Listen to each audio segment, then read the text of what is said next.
আসসালামু আলাইকুম এভরিওয়ান, কেমন আছো সবাই? আশা করি ভালো আছো। তো তোমরা অনেকেই কমেন্ট করতেছো যে আমি তোমাদের যে সাজেশনটা প্রোভাইড করছি ওইটা থেকে নাকি কমন পড়ে নাই। বাট দুঃখের বিষয় হলো আমার প্রাইভেট ব্যাচের যে স্টুডেন্টগুলো তারা কেউই কমেন্ট বা কেউ এরকম আমাকে কোনো মেসেজ দেয় নাই যে কমন পড়ছে না। কেন? পার্থক্য কি তাহলে তাদের আর তোমাদের মধ্যে? বাট এইটাও বলে রাখি, আমি কিন্তু ভাইয়া আমার আহ, মানে প্রাইভেট যে কোর্সটা ওইটা কিন্তু ফ্রি করছে 1 মাস ধরে। 1 মাস ধরে কিন্তু ফ্রি করে দিচ্ছে। সো সব সাজেশন টাজেশন কিন্তু প্রাইভেটে একটা গ্রুপ ছিল, ওইখানে প্রায় 6-7 হাজার স্টুডেন্ট কোর্স কমপ্লিট করছিল। সো ওইখান থেকেও আমি মনে করি কেউ কমেন্ট করে নাই, আসে নাই আমাদের এখানে। সো কেন? কারণ তারা পড়ছে 1 মাস ধরে, আর আমার প্রাইভেট ব্যাচের তো তারা সারা বছরই পড়ছে, তাই না? সো তারা জানে, যারা পড়ছে সম্পূর্ণ সাজেশনটা কমপ্লিট করছে, সব টাইপ কমন পড়ছে। বাট এখন সময় আছে, 5 দিন বন্ধ। সো আমি তোমাদেরকে দেখাই আমার সাজেশন থেকে কি কমন পড়ে নাই, সব দেখাবো। সিকিউগুলো, বিশেষ করে সিকিউ তোমরা বলছো যে কমন পড়ে হার্ড হয়েছে, আমি কিন্তু ফার্স্ট থেকেই বলে আসছি যে টাইপগুলো কমন পড়বে, হুবহু কমন আসার চান্স একটু কম, কারণ বৃত্তি পরীক্ষা, এখানে প্রতিযোগিতা। তোমরা হুবহু কমনটা কিভাবে আশা করো? নিউ কারিকুলামে হুবহু, এইটাতেও হুবহু, মানে এই আশা কোথায় থেকে করো তোমরা? সো আমি তোমাদের তাহলে এখানে দেখাবো 5টা সিকিউর টাইপে আমি সব কমন করাইছি। সো দেখো তাহলে, সবার ভুল ধারণা ভাঙবে এখন। আসলে মানে কারাই করে সমস্ত কমেন্টগুলো করে যে কমন পড়ছে না, তারা মূলত ওই 2-3টা সৃজনশীল পড়া যায় কমন পড়তে। আর এই 2-3টা সৃজনশীল পড়া তুমি বৃত্তির স্টুডেন্ট, হ্যাঁ, তোমার দ্বারা বৃত্তি সম্ভব, তুমি বৃত্তি পরীক্ষা কেন দিতে যাচ্ছ? বৃত্তির মান সম্মান খাইয়ে দিতেছো তোমাদের মতো কিছু স্টুডেন্ট, ঠিক আছে? সো দেখো, বৃত্তি পরীক্ষা হার্ড হবে তাহলে তো সবাই 90-95 পাবে। এখন দেখো, আমি ফার্স্টে পিছন থেকে আসি, 5 নাম্বার, এই যে। সো এই যে পরিসংখ্যান বা তথ্যপাত্রের যে 11 অধ্যায় থেকে যে প্রশ্নটা আসছে, হ্যাঁ। সো এখানে ক্রমযোজিত গণসংখ্যা সারণী তৈরি করে বলছে, প্রদত্ত সারণী হতে গড় নির্ণয় করতে বলছে, আর বর্ণনা সহ উপাত্ত সমূহের আয়ত লেখো আঁকো। এইটা দেখো তো ভাইয়া, আমার সাজেশনে এইটা আছে কিনা দেখো তো, এই টাইপটা কমন পড়ছে কিনা, তোমরাই দেখো।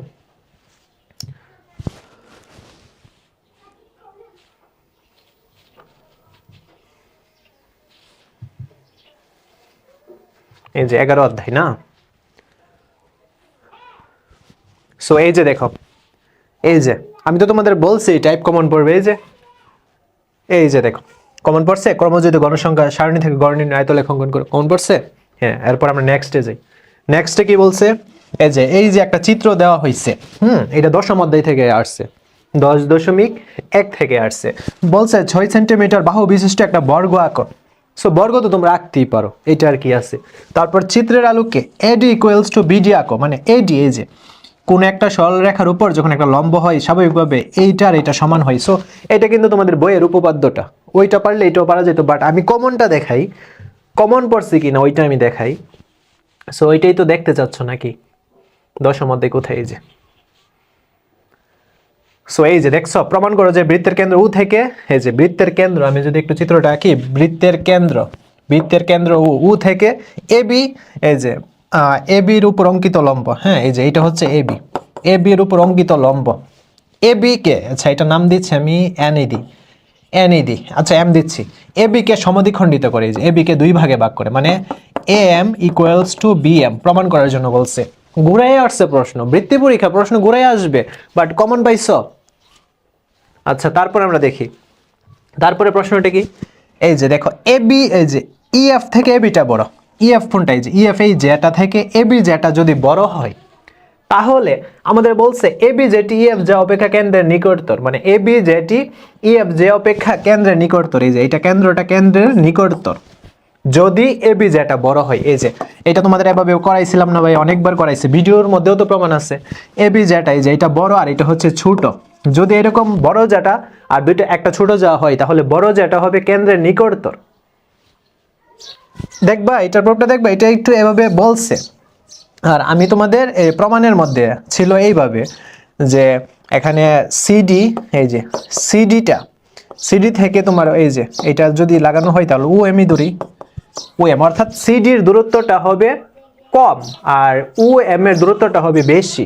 সো এইভাবে বুঝাইছি, জাস্ট একটু ঘুরাই দিছে কথাটা, বাট ম্যাথ তো ঠিকই ছিল, এটা কোথায় দেখো, এই যে এটা আমাদের ভাইয়া এই যে 4 নাম্বার জ্যামিতির এই যে গ নাম্বারটা ভিডিও আছে, ইউটিউবে ভিডিও আছে, দরকার হয় দেখে আসো যাও।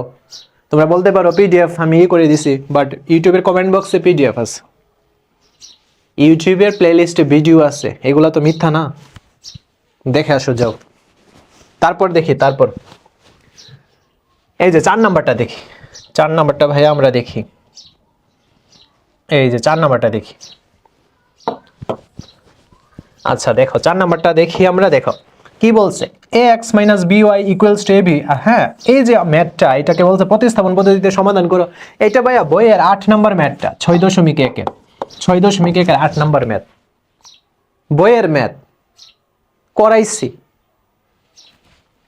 তারপর a equals to 2 b minus b equals to -3 হলে লেখচিত্রের সাহায্যে সমীকরণ দিয়ে সমাধান করো। আচ্ছা এর মান যদি আমি 2 ধরি আর x, b এর মান যদি 3 ধরি -3, হ্যাঁ, সো -3 তারপর y, তারপর ইকুয়ালস টু ab।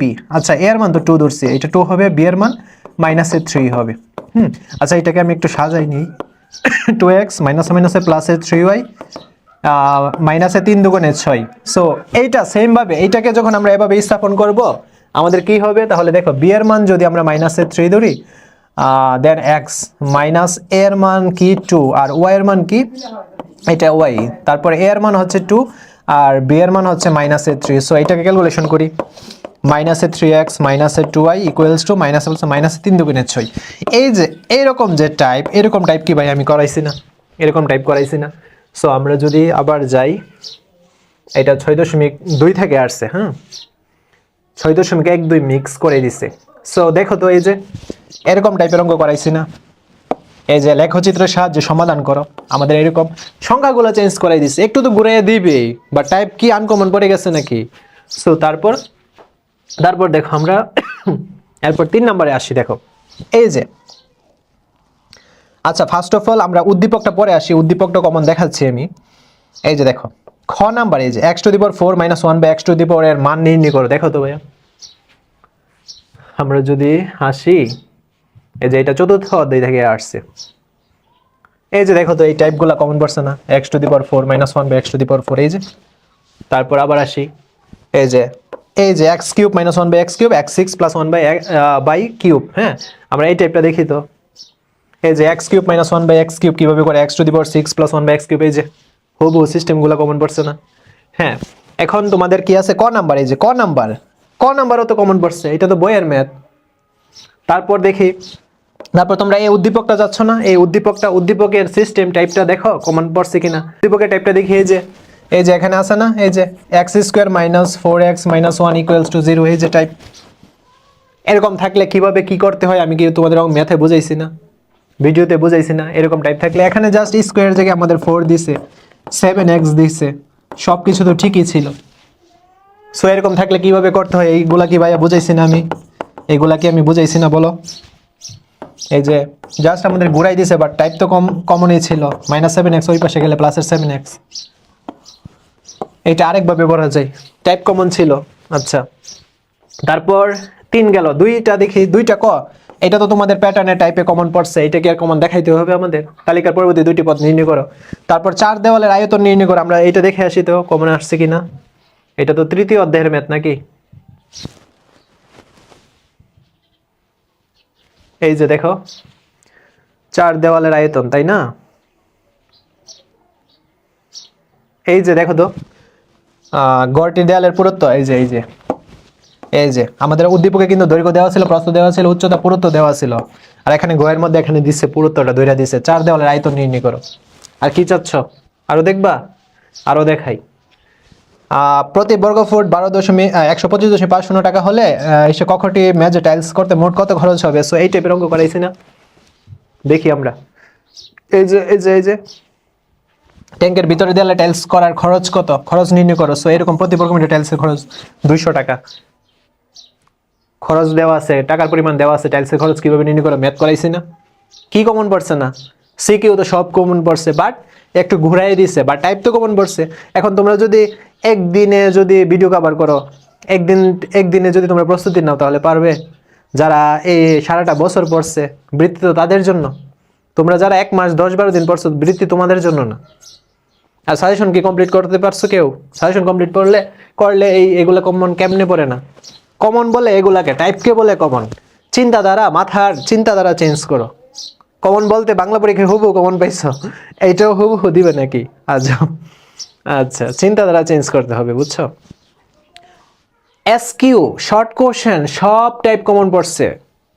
এমসিকিউ আমার প্রাইভেট ব্যাচের সবার 30টা থেকে 27টা 28টা ম্যাক্সিমাম স্টুডেন্টগুলোরই হয়েছে। 30টা 28টা মেসেজ আসছে, বুঝছ? এমসিকিউ তোমাদের টাইপ দেখাইতে হবে কমন যে পড়ছে সব। 1-2টা হয়তো বা কমন পড়ে নাই, বাট সবই কমন পড়ছে। বাট 1-2টা তোমার কি একেবারে কি বলা যায়, মানে 1-2টাও কমন পড়ছে। এটা সিকিউ, যারা সিকিউ প্র্যাকটিস করছে, এসকিউ প্র্যাকটিস করছে, ওইগুলোর মধ্যে আবার আইসা পড়ছে, ওইভাবে গড় কাটছে। 30টা থেকে 30টাই পারার কথা, বুঝছো? প্রশ্ন হার্ড হয়েছে না এত, বাট সিকিউর ক্ষেত্রে যারা পড়ে নাই তাদের জন্য প্রশ্ন হার্ড হয়েছে। যারা ওরকম ভালোভাবে প্র্যাকটিস করে নেয় তাদের জন্য প্রশ্ন হার্ড, ঠিক আছে? বাট এভারেজ লেভেলের স্টুডেন্টদের জন্য প্রশ্ন হার্ড হয়েছে। এভারেজ লেভেলের স্টুডেন্টরা কি বৃত্তি পাবে? বৃত্তি তো ভালো স্টুডেন্টরা পাবে। সো আশা করছি বুঝতে পেরেছো। ওকে, থ্যাংক ইউ, অনেক কথা বলে ফেললাম, ডোন্ট মাইন্ড, টেক কেয়ার।